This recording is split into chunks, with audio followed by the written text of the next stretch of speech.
We're going to be talking about basically what we learned from it and how we think we're going to apply it.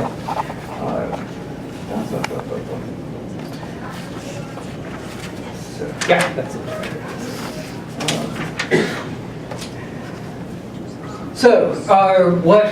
What we're trying to put together, the different layers of working our way through this process is to try to articulate to ourselves, and less now you, kind of the general direction, broad framework for what we think a program dealing with reclamation soils would look like. And so starting with the big picture kind of universal truths. And then I know somebody's going to say, but the devils are in the details. So I said it, and we know that. And there are a lot of details that we eventually worked out. And that's part of certainly the meetings that we're having and the public comment period that we'll go through when we actually have regs. So there's a lot of opportunity as we get further and further along to give more detail. But now we want to say kind of where we see it going given the comments that we've gotten already. First, the nature of the material that we're talking about. To be very clear about it, right up front, and I think I've said this before, reclamation soil, to the extent that we can define what reclamation soil is, and soil that is acceptable to be used for filled material in development projects and for filling quarries, sand pits, gravel pits. So in some universes, somebody might call it clean fill. We're not going to do that because that's not objective. The word clean is not objective. So we're going to try to define reclamation soil and different kinds of reclamation soil, because some things may be clean enough for one thing, but not another. But things that are not reclamation soil, if it's hazardous waste, right? It's not reclamation soil. We're not going to use hazardous waste or soil containing hazardous waste as fill material. It has to be managed appropriately.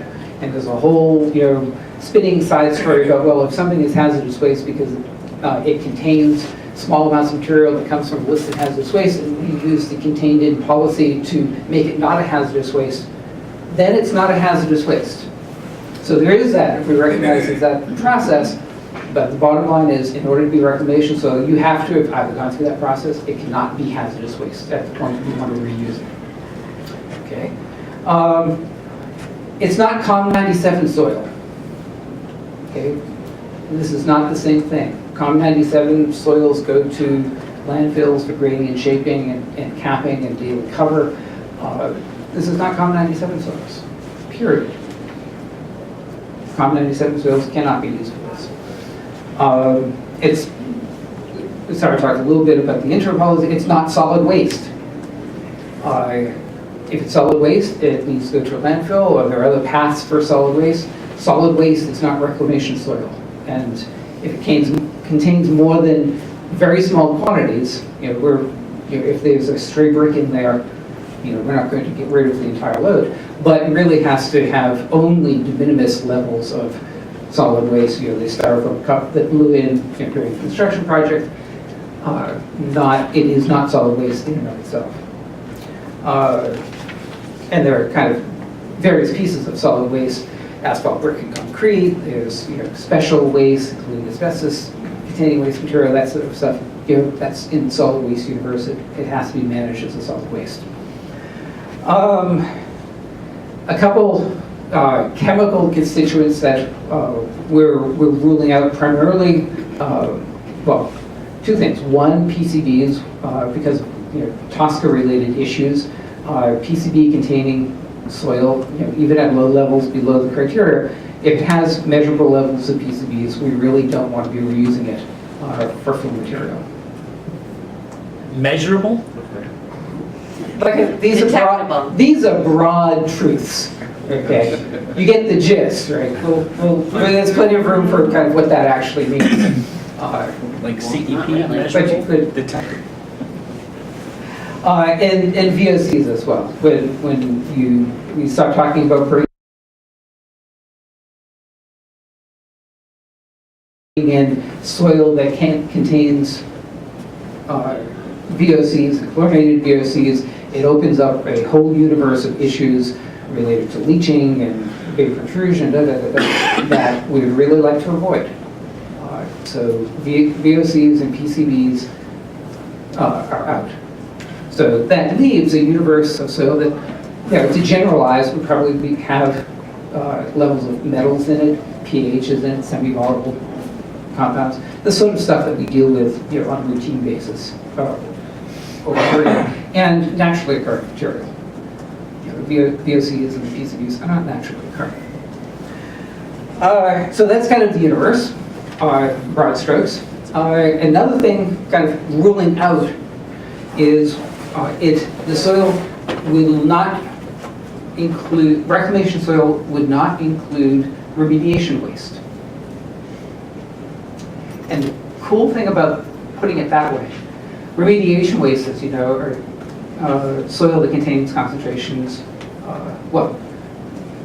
even further back, remediation waste is contaminated soil. Contaminated soil, by definition in the MCP, is soil containing concentrations greater than the applicable RC. So when I say that it cannot contain remediation waste, it tells you two things. One, we're dealing with uncontaminated soil. Not necessarily the same thing as clean fill, but it's uncontaminated soil. So I'm going to try, I know we're very loose and using shortcut language a lot when we're talking about soil, and some people refer to some of the stuff we're talking about as mildly contaminated soil, but I hate that term. Or things like that. But by definition, these are uncontaminated soils. It's not contaminated soil. If it's contaminated soil, if it meets the definition for contaminated soil, it's remediation waste, and it has to go to a facility approved for that. Yes? Oh gosh, not the microphone again. So at a RCS2 site, soils less than RCS2 are not remediation waste, but we've been discussing over and over again if the receiving facility is in RCS1, et cetera, et cetera, et cetera. So under this policy, would a receiving facility in an RCS1 area be allowed to accept RCS2 soils from a site, or less than RCS2 soils, but above RCS1, from a site, a generating site that was in an RCS2 condition, and therefore it was not remediation waste? Right, that's the whole issue. There was a question here, could you repeat that? And I said, you can go online. It'll be there. Because I'm actually going to avoid answering your question for a couple of reasons. One, I am going to try to stay at the very broad definitions and discussion, and I think that's important because while you're trying, when you're asking very perceptive and very detailed questions like that, what certainly that does to me, it hurts me. But I know you're curious, and everybody is curious, but there's a lot of balancing going on here and a lot of things that we're trying to achieve. And sometimes kind of answering a very specific question like that, even if it's caveated by but it could change. Things haven't been finalized yet. We haven't made an absolute decision on that. It might box us in, here box us in, and we recognize that there are issues around the source of the soil and the applicable RC for the point of origin versus where it's going and all of that, and we'll work that out, and we will have clarity for that, and I think there will be a workable solution to that, which may in fact involve some reworking of the definitions in the MCP, for example. Okay. But kind of which way it goes and what changes are in the MCP, what changes are here, how it works out, I can't really say, and I'm going to avoid saying. That's right. Oh, real quick. You still get the microphone. It's Rick Stromberg.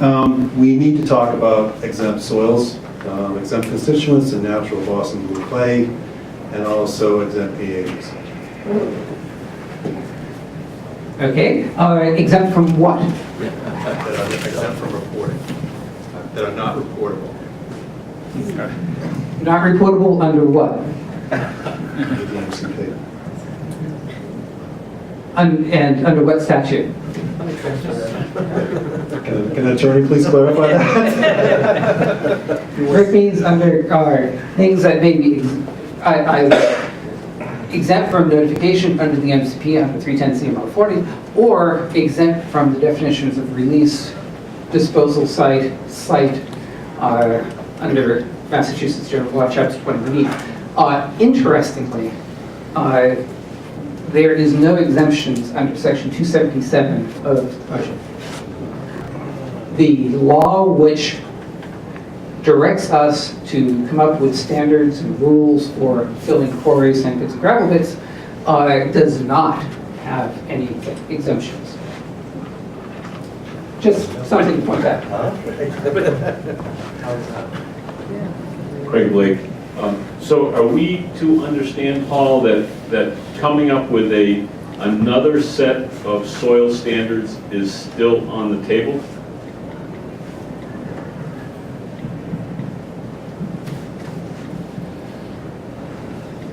Maybe. I think the department has an interest in having consistency across programs in terms of numerical values, certainly. But there is a different and separate authority and obligation that's imposed on the department by Section 277. And to get to the specific question, it tells us to come up with levels that are safe to use to fill these holes. It doesn't say, except for this kind of soil, you don't have to pay attention to that. It's what soil is safe to use to fill these holes. But, Paul, that are similar in quality to the receiving facility. So could we not think about if the soil is exempt, but it's similar in quality through background sampling at a receiving facility, then it may exceed certain RCS1 levels? Because we're not using published.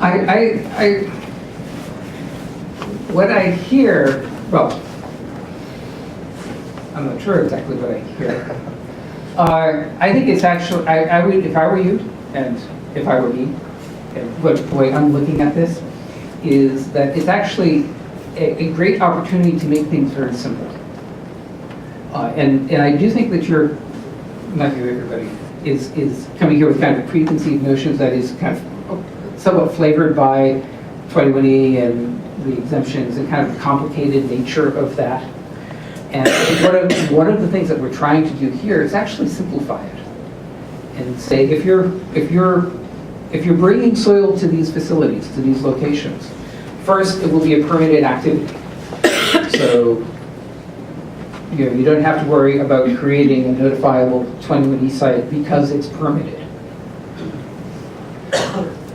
Second, it would be nice to have a nice simple set of rules, standards, numbers, say, well, if your soil meets these numbers, then it can go to this facility and not have to worry about the similarity of the soils, what's already there, what you're bringing in, not have to worry about the source of those soils.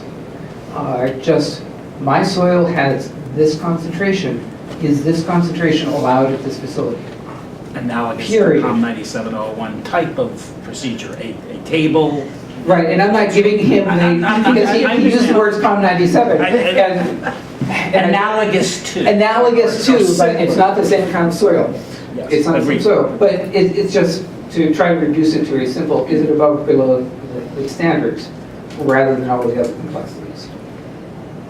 So that's what we're trying to achieve here. It's a nice, simple way of looking at it. Does that answer your question? You've got Bob Atwood over here in the corner. Oh. Craig Blake again. But you have, I guess I'm trying to get my head around this. You have three standards. RCS 1, RCS 2, COM 97. If you're not going to come up with a different soil standard, it means that you're going to use the same standard, but you're going to dictate what level of these soils is actually going to be acceptable at this facility. Is that a correct statement?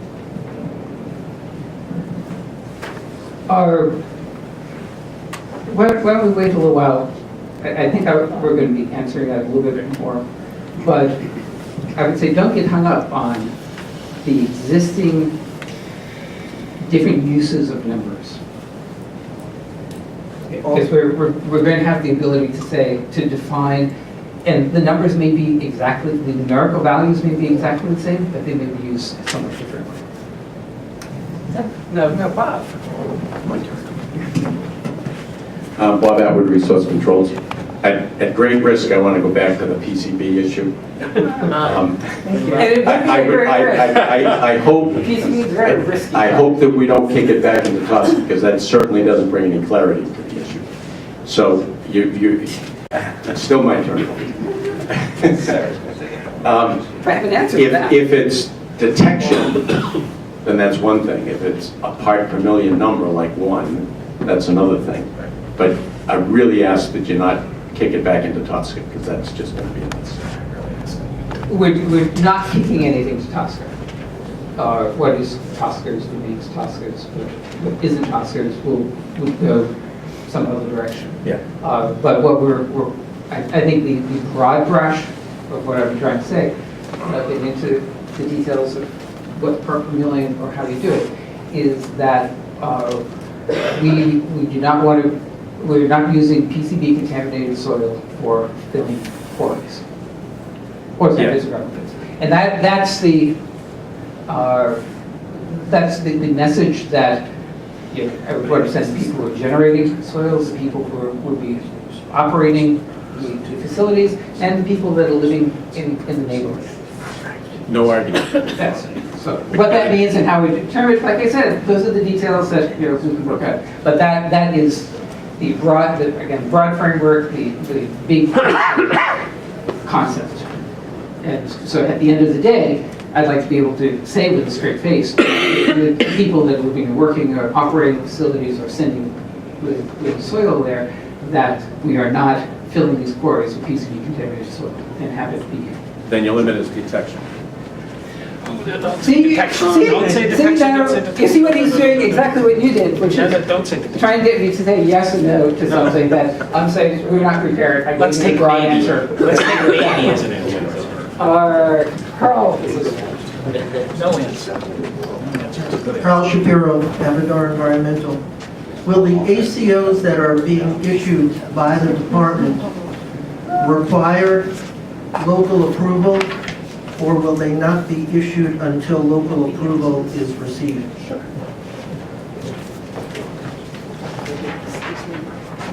Carl, thanks for that question. I think that I've already said that when the department gets an application for an approval under the interim policy, we are going to be looking for written documentation of certain communications and approvals by the host municipality.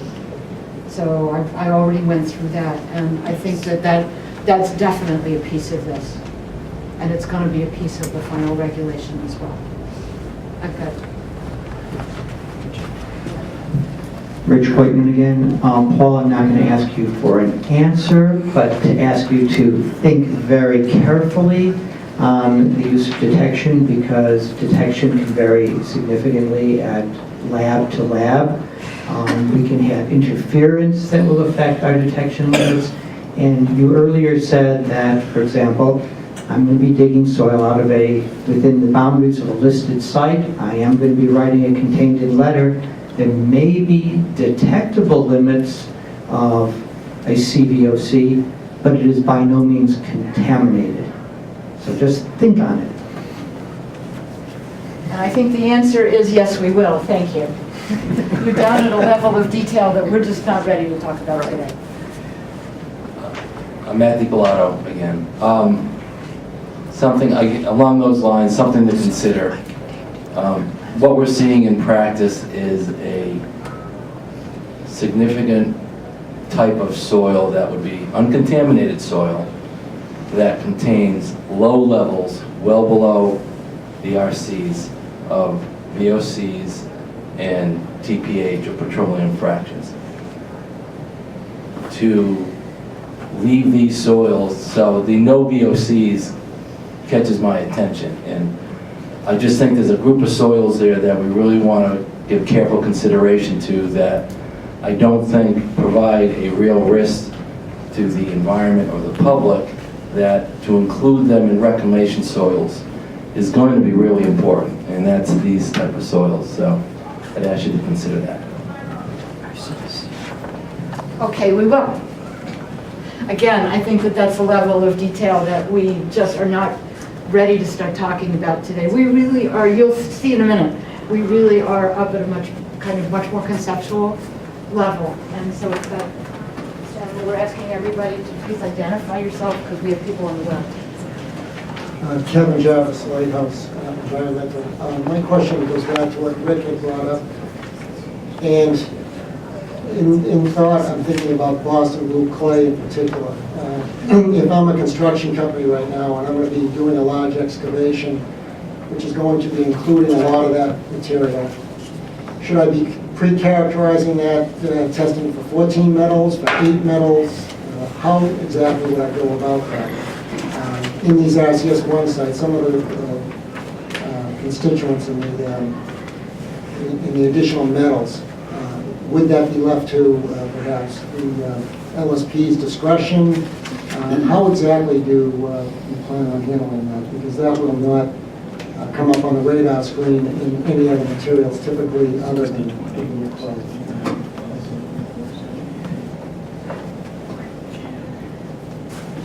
I think, again, you're asking, everybody wants to dive into the details, and I'm fascinated. I think we will get there, but I think what we want to talk about right now is sort of a much more conceptual approach, that depending on the characteristics of your soil and the characteristics of the receiving location and the kind of situation it's in with respect to geology and the surrounding neighborhood and all of that, you may get a different answer.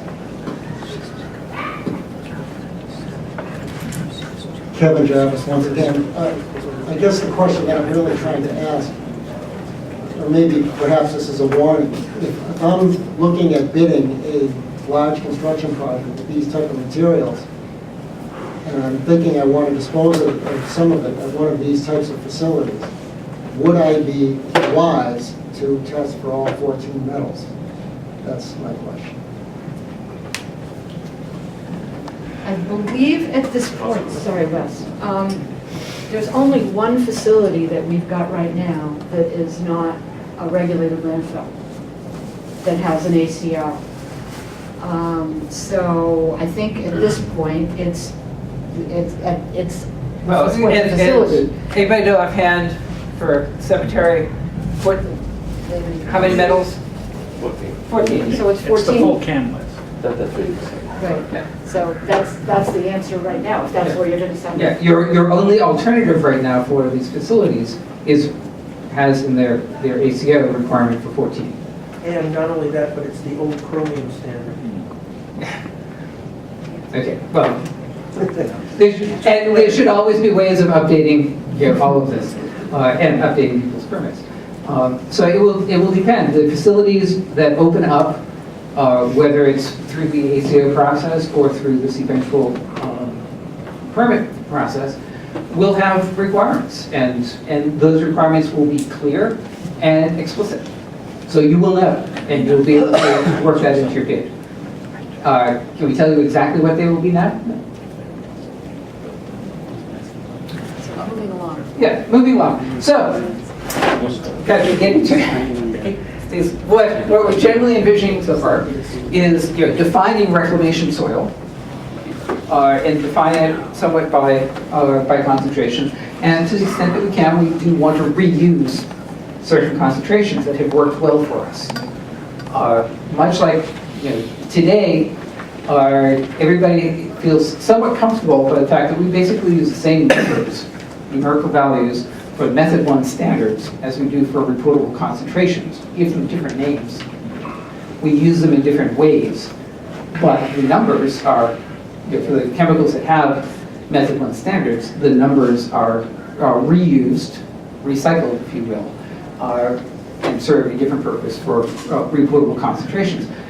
We recognize that that's a very efficient way of doing things, so we do want to steal numbers as much as possible, but recycle, reuse, and the guy from Lighthouse is gone. I do want to point out, we're not disposing of soil at these locations. Right? We are reusing them and reclaiming the quarry, sand pits, and gravel pits. Very important. So, in doing this, one of the benefits of renaming it, even if you're using the same number, is that it really emphasizes that you are using the values in a different process, in a different structure, and you may be using numbers in a different way. That's why we have RCs and standards, and to the extent that we're going to equate some of these, use the same numbers again, we are planning on renaming it so that it's all in terms of reclamation soil. And the question will be, well, what kind of reclamation soil are you going to be using at your facility? Good question, you'll have a choice. Some facilities may want to, we're doing 3. Again, we have to do things in 3. 3 kinds of reclamation soil. Reclamation soil 2 would be our soil that has concentrations of OHM less than, coincidentally, the RCS2 values. And I know there's a danger in shortening it to RS2 because you think RCS2, you think I've left out a C. But it's not reportable concentration. It's not reportable concentration. It is a reclamation soil. But that would roughly equate, not roughly, the same numbers. So when we used to talk about less than RCS2 soil, let's talk about from here on in RS2 soil, reclamation soil category 2 or type 2. I'm not sure what we exactly call it. RS2 soil. RS1 soil, you probably have guessed, roughly the same as RCS1 soil. Right? So I know you people talk about less than RCS1 facilities out there. Those would be RS1 facilities. Okay. The fun part is RS0. Had to use 0 because it would be cleaner things. And we're roughly thinking that this is roughly equivalent to similar soils.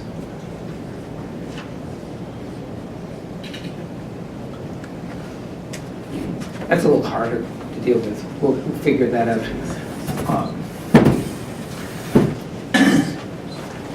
And we envision that people with holes in the ground will, based on their operating plan, their goals for operating their facilities, will choose to take in RS2 soil, RS1 soil, RS0 soil, and there will be opportunities to do that. And that's basically a choice that we're not going to be particularly involved in, about what soil you, as let's say Wendy, you're going to get one, right? I'm going to have one. You're going to have everybody really should. They will want me to. Wendy has a hole in the ground she's going to fill. That will be her choice as to what kind of soil she wants to bring to that location. But once you make that choice, it may have implications. So